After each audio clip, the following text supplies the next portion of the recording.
Et tu dors encore? Je peux te déranger 2 minutes, j'ai une nouvelle idée de vidéo. Bah vas-y, de toute façon visiblement t'es déjà rentré. Ouais non mais là c'est pas pareil, je veux vraiment ton avis, parce que jusque maintenant on a toujours parlé d'attractions, et là j'ai envie de faire une vidéo sur un spectacle de Disney. Mais dis pas que tu vas encore chialer parce que Disney Illumination est un spectacle merdique et que Dream te manque beaucoup trop. Précisément.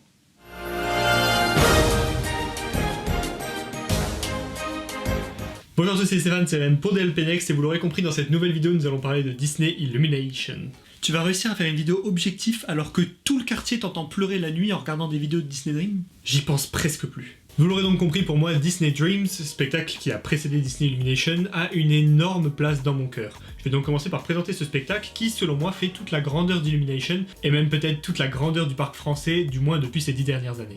Produit de 2012 à 2017, Disney Dreams est un spectacle qui est resté gravé dans la mémoire de tous les visiteurs de 2012 à 2017. En effet, le spectacle était vraiment hyper marquant, et c'est la première fois qu'un spectacle de telle envergure, prenait lieu à Disneyland Paris. Ah, mais tu oublies la saison de la Reine des Neiges de 2020.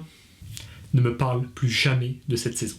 Contrairement à la saison de la Reine des Neiges, Disney Dreams a vraiment révolutionné le parc Disneyland Paris. Il a eu pour but de vraiment montrer toute la grandeur et tout le budget dont disposait Disneyland Paris pour créer juste du contenu divertissant. Et c'est à monsieur Steve Davison que l'on doit la création de Disney Dreams. Steve Davison, c'est la personne qui était en charge de la création du spectacle Disney World in Colors, le spectacle nocturne du parc américain Disney World, et c'est donc un Américain qui est venu en France nous expliquer à nous les Français comment il fallait faire les vrais spectacles comme les Américains. Et en fait, il a complètement réussi. Disney Dreams était une grande réussite, aussi bien sur le plan musical que sur le plan pyrotechnique, que sur le plan visuel. Au final, pour ce projet, Disney a investi 10 millions d'euros. 10 millions d'euros pour cramer le château tous les soirs devant des milliers de visiteurs. 10 millions qu'ils réinvestiront encore 10 ans plus tard, c'est-à-dire aujourd'hui, en 2021, pour la rénovation de ce château, nécessaire à cause de ces 10 ans de spectacle. Donc ils ont dépensé de l'argent pour mieux dépenser de l'argent? C'est exactement ça. Au final, Disneyland Paris a investi 10 millions d'euros pour exploser un château et pour par la suite réinvestir 10 millions d'euros pour réparer ce château. Et je pense qu'on arrive dans une période où le serpent va petit à petit se mordre la queue et où Disneyland Paris va perdre énormément d'argent en détruisant puis reconstruisant son château année après année. Parlons un petit peu de la musique de Disney Dream. La musique est un medley de plusieurs chansons, puisque l'aventure se passe dans plusieurs Disney, j'y reviendrai un petit peu plus tard. Et elle a été composée par monsieur Joel McNeely, donc Joel McNeely qui est connu pour rien. Ça c'est drôle parce qu'en fait toi t'es pas connu. Il est connu pour rien en fait, il a fait Peter Pan 2, Lilo et Stitch 2, il a fait plein de films, mais aucun n'est connu. J'ai regardé toute sa filmographie, il n'y avait rien de connu là-dedans, à part Peter Pan 2, donc il a fait Peter Pan 2, mais il a fait surtout la musique de Disney Dream qui est au final un medley, et qui est selon moi un excellent medley. Autre petite anecdote, il faut savoir que la musique de Disney Dream avait été composée à Abbey Road par le National Orchestra of London, ainsi que par tout un chœur d'enfants et un chœur d'adultes.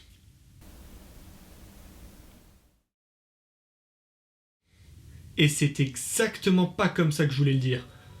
En bref, les moyens ont été mis puisque Abbey Road est vraiment un studio d'enregistrement ultra célèbre à travers le monde. Je dirais même que c'est le studio d'enregistrement le plus célèbre dans le monde. En effet, il a accueilli tout d'abord les Beatles qui l'ont rendu célèbre avec leur fameux album Abbey Road, avec notamment le petit passage piéton qui est hyper connu, qui est juste en face d'Abbey Road, mais il y a eu également U2, il y a eu Green Day, il y a eu également Kanye West qui sont passés par là, et même tout le staff de The Greatest Showman, donc vraiment que des grandes personnes qui sont passées par Abbey Road.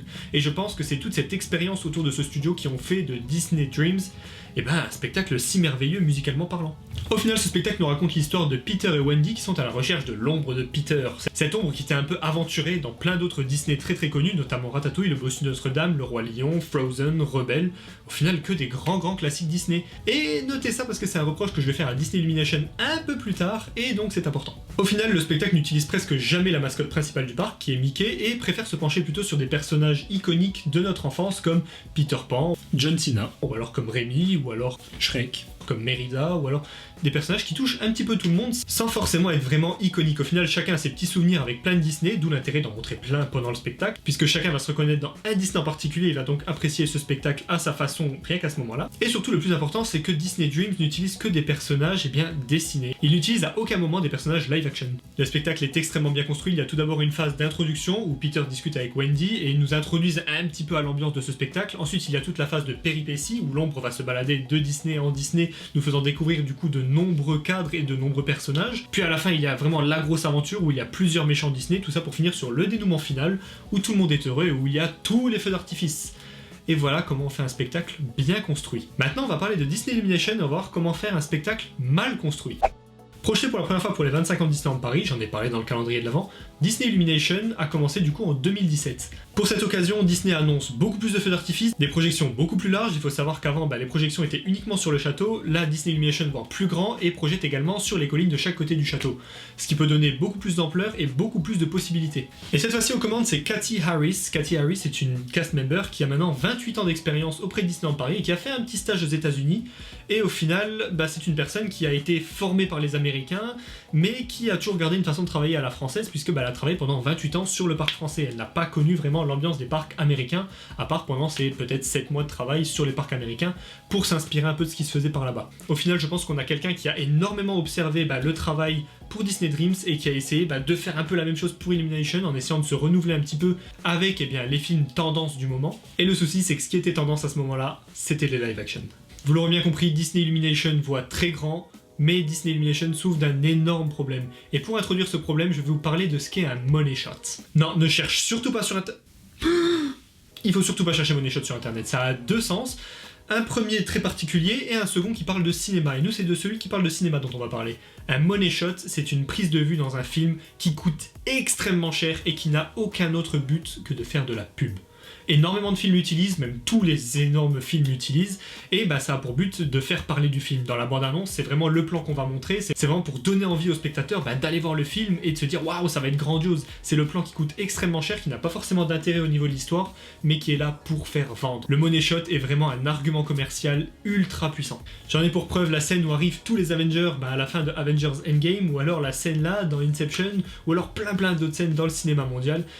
Tous les films ont des money shots et je vois Disney Illumination comme un énorme money shot pour Disneyland Paris. En effet, Disneyland a pu observer que Disney Dream a vraiment changé la donne. C'est un nouveau style de spectacle et c'est vraiment une hyper bonne pub. Disneyland Paris a donc mis tout le budget pour essayer de faire une encore plus grosse pub en essayant de faire un money shot à Disneyland Paris. Et je pense que c'est exactement ce qu'est Disney Illumination. Énormément de moyens, des spectacles colossaux. Et au final, une pub, c'est une pub. Disney Illumination, je le vois vraiment comme une pub pour tout ce qui se faisait à l'époque, puisque Disney Illumination regroupe La Belle et la Bête, le live action, Le Roi Lion, qui était à l'époque prévu pour devenir un live action, Pirates des Caraïbes, avec le nouveau Pirates des Caraïbes qui venait de sortir, toute une partie sur Star Wars, à savoir que le nouveau Star Wars venait de sortir également, et au final, un spectacle animé principalement par Mickey. Donc d'un côté, on a plein de live action hyper réalistes, et de l'autre côté, Disneyland Paris choisit de prendre un personnage hyper cartoonesque pour animer tout ça. La contradiction entre les deux univers est déjà hyper violente. En plus de ça, en réfléchissant un petit peu, on s'aperçoit vite que les personnages live action sont vraiment faits pour être projetés au cinéma, c'est-à-dire qu'il y a déjà énormément de montage pour rendre le tout cohérent, et si on projette ça en plus sur des volumes qui ne sont pas un écran plat, un écran de cinéma, et cela peut vite rendre très moche. Et c'est ce que je reproche à Disney Illumination. Le château est utilisé exactement comme une toile de cinéma, c'est-à-dire vraiment il y a de la projection dessus, mais à presque aucun moment on utilise le château pour ses volumes, pour ses formes, et pour ce qu'il est, un château. Or dans Disney Dream, le château était constamment utilisé pour son volume, c'était une projection sur un bâtiment qui est à lui tout seul une œuvre d'art, alors pourquoi ne pas le sublimer avec plus de projections et avec des petits effets à droite à gauche? Disney Illumination a juste fait le choix de projeter des personnages sur un château. Prenez votre grand écran gratuit, allez-y, amusez-vous. En plus, on a même mis sur les montagnes, il y en a partout, de quoi se faire de la pub de tous les côtés. Et c'est ce que je reproche à Disney Illumination. Au final, pour ce spectacle qui est néanmoins grandiose, Disney fait juste une pub de presque 30 minutes, mais une pub quand même, c'est comme ça que je le ressens, et je pense que c'est comme ça que beaucoup de personnes l'ont ressenti, et c'est pour ça que les gens qui ont connu Disney Dream n'arrivent pas à apprécier Disney Illumination de la même façon. Et tu penses qu'eux aussi pleurent tous les soirs comme toi? Moi je pleure tous les soirs à cause de ça et ça n'impacte aucunement ma virilité. On va parler d'un autre tout petit détail autour de Disney Illumination, le partenariat avec Pandora. C'est la première fois que Disney fait un spectacle en collaboration avec une marque, Pandora en l'occurrence, et il se trouve que Disney a justifié ça en disant que Pandora reflétait extrêmement bien la façon dont eux voyaient la magie, une magie un peu étincelante, une magie un peu brillante, mais moi je vois les choses un petit peu différemment. Ouais, moi aussi je partage la même vision créative que Pandora, tout pareil.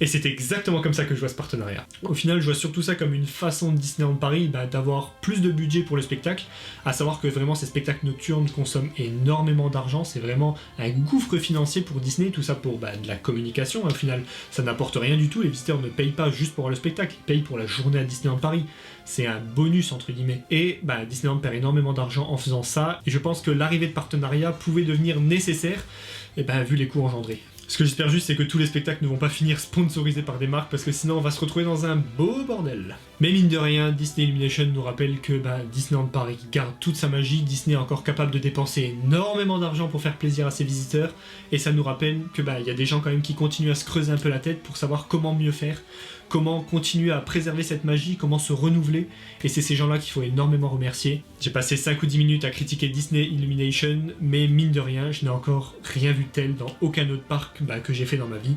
Et ça reste un spectacle marquant, un spectacle très bien construit, un spectacle qui est un petit peu brouillon, mais il a le mérite d'exister. Il remplace malheureusement un spectacle qui, selon moi, le dépassait de 1000 km. Et il a le mérite encore de faire rêver les gens, et je pense que c'est peut-être juste moi qui vois plus les choses de la même façon, puisque je n'ai pas forcément grandi avec ces live action, et je pense que peut-être toute la génération un petit peu plus jeune, a eu, elle, les étoiles dans les yeux que moi j'ai eu pendant Disney Dream, et je pense que ça dépend peut-être principalement du point de vue. N'hésitez pas à me donner votre point de vue dans les commentaires, on en discutera tous ensemble, et j'espère que cette vidéo vous aura plu. J'ai essayé d'être le plus impartial possible. Mais arrête de dire n'importe quoi, t'es aussi impartial que les fans Disney quand ils parlent de la nouvelle trilogie Star Wars. Mais malheureusement, c'est mon ressenti, je peux pas faire semblant d'avoir adoré Illumination, je ne peux pas faire semblant d'avoir détesté Dream, c'est impossible en fait parce que j'ai adoré Dream. Mais tout ce qu'on peut espérer, c'est qu'une fois le château rénové, Disney revienne avec un super spectacle qui abîmera un petit peu moins le château, je l'espère. Et on peut espérer que Disneyland Paris continue de nous mettre la magie dans les yeux, année après année, saison après saison, comme ils ont toujours su le faire. Donc au final, t'es venu m'emmerder avec ta vidéo, qu'au final t'as tourné de façon pas du tout objective sans même me demander mon avis. Exactement.